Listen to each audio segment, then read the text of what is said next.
So now there is some psychological effects of the climate change. Basically, climate change significantly impacts the psychological well-being, causing eco anxiety, sadness, anger, and helplessness, especially in young people linked to extreme weather, rising temperature, and fear about the future. So it's mean that the anxiety and fear is an immediate specific reaction to a present or imminent threats like a snake, triggering flight or fight. Anxiety is a broader future oriented state of worry about the potential threats like financial ruins, involving persistent tensions, apprehensions, and physical symptoms. So there is some differences between the depression and also the sadness. Depression and sadness, such as sadness, is a normal emotion. It is temporary emotional response to a difficult situation.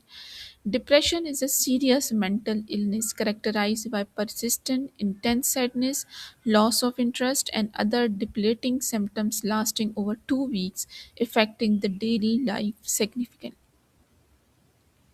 So, trauma basically is the lasting emotional or psychological response to a deeply distressing or life threatening events, manifesting as symptoms like the flashback, anxiety, sleep issue, or change in the behavior.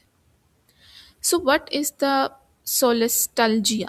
Solastalgia is the distress, grief, or homesickness felt when your familiar home environment is negatively changed or degraded by things like the climate change, mining, or pollution, making it feel unfamiliar or lost even while you are still there.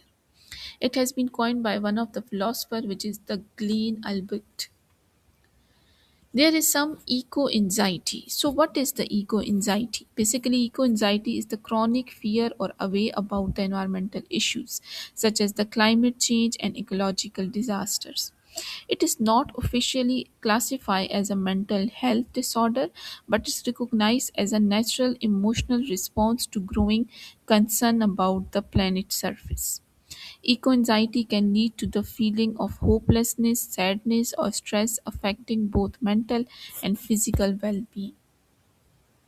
So, eco anxiety is a chronic fear or dread about future environmental harm and climate crisis stemming from awareness of climate change, pollution, and extreme weather, leading to feeling of helplessness, grief, angers, and impact on the daily functioning, like sleep or concentration, especially in the young peoples.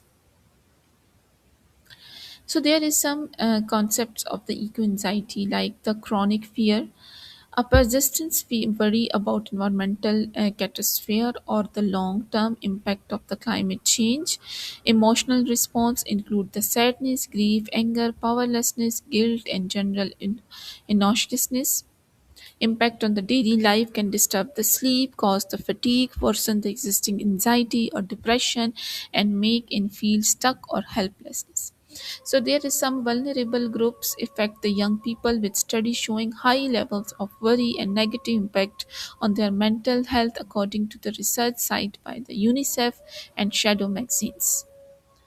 So, what is the motivation versus paralysis? While it can be motivate positive action, it become problematic when it leads to overwhelming helplessness. So there is some causes and triggers, for example, make interconcentration, some psychological factors which having the positive or negative effects on our body. So the causes and triggers are contents news about extreme weathers that are wildfire and floods, awareness of the pollution, resource depletions, and habitat loss. Experiencing the direct impact of the climate change like severe storms or the heat waves.